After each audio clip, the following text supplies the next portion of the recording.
Agora eu vou falar para vocês os símbolos que marcaram a comemoração da Páscoa, como o ovo, o girassol, o coelho, o cordeiro, o sino, o pão e vinho, dentre outros. O ovo representa o começo da vida, já que alguns animais nascem dele. Em razão dessa representação da vida, em 1830, na Inglaterra, surgiram os ovos de chocolate para presentear as crianças. O girassol é uma flor que sempre está voltada para a luz do sol. Na Páscoa representa a busca da luz, pois os cristãos buscam a luz de Cristo. O coelho é o símbolo da vida do nascimento, porque se cria em períodos curtos com grandes quantidades de filhotes. Na igreja, ele é o símbolo da vida do nascimento, porque se procria em períodos curtos com grandes quantidades de filhotes. Na igreja, é o símbolo da fecundação e é um dos símbolos pascais, porque a pregação da palavra também se fecunda para os homens. O cordeiro também é símbolo da Páscoa, porque Moisés comemorou a libertação de seu povo, domínio dos faraós, matando um cordeiro, a ordem de libertação de seu povo do domínio dos faraós, matando um cordeiro. A ordem de libertar o povo ele recebeu de Deus. Jesus Cristo também é representado por um cordeiro pelos cristãos, pois esse foi a sacrificação por nós, derramando seu sangue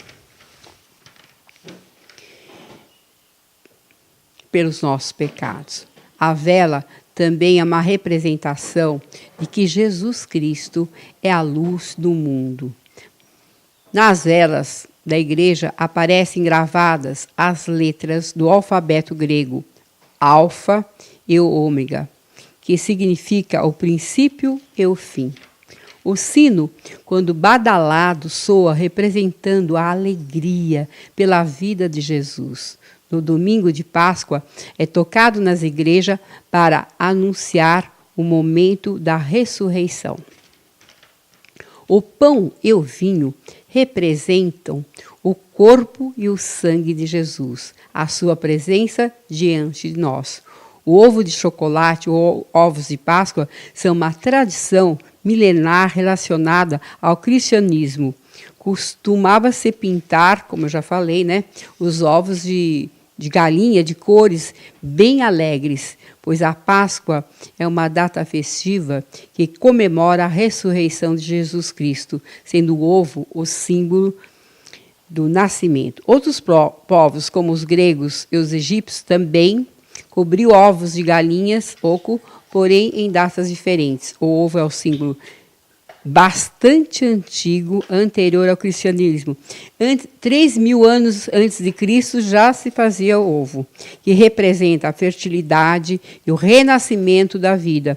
Muitos séculos antes do nascimento de Jesus Cristo, como eu já falei, a troca de ovos do equinócio da primavera, 21 de março, era um costume que celebrava o fim do inverno e o início de uma estação marcada pelo florescimento da natureza. Para obter uma boa colheita, os agricultores enterravam ovos das terras do seu cultivo. Quando a Páscoa cristã começou a ser celebrada, a cultura pagã de festejo da primavera foi integrada na Semana Santa. Os cristãos passaram a ver no ovo um símbolo da ressurreição de Cristo. Colorir e decorar ovos é um costume também bastante antigo, praticado no Oriente. Nos países da Europa de leste, os ortodoxos tornaram-se grandes especialistas em transformar ovos em obras de arte, como eu já falei do Fabergé. Da Rússia a Grécia, os ortodoxos costumavam pintar os ovos de vermelho. Já na Alemanha, a cor dominante é o verde. A tradição é tão forte que a Quinta-feira Santa é conhecida por Quinta-feira Verde. às tradições da Europa Oriental, o hábito passou aos demais países. Eduardo I, da Inglaterra, oferecia ovos banhados em ouro aos súditos preferidos do Luís XIV da França. Os mandava pintados e decorados como presente. Isso iniciou a moda de fazê-los artificiais de madeira, porcelana, metal, contendo alegres surpresas aos presenteados. Seu sucesso, Luís XV presenteou sua amante, 33 anos mais jovem, a Madame de Barry, com um enorme ovo, o qual continha uma estátua do Cupido. Tradições inspiraram também Peter Carl Fabergé, que eu já falei disso para vocês, dos ovos feitos de ouro, com pedras, né? E dentro tem uma surpresa. A criação dos famosos valiosos ovos Fabergé, que hoje tem colecionadores no mundo inteiro e museu que tem esses ovos. Os ovos de chocolate vieram dos pâtissiers franceses que recheavam ovos de galinha, depois esvaziados de clara e gema com chocolate, e os pintavam por fora. O país costumava esconder ovos nos jardins para que as crianças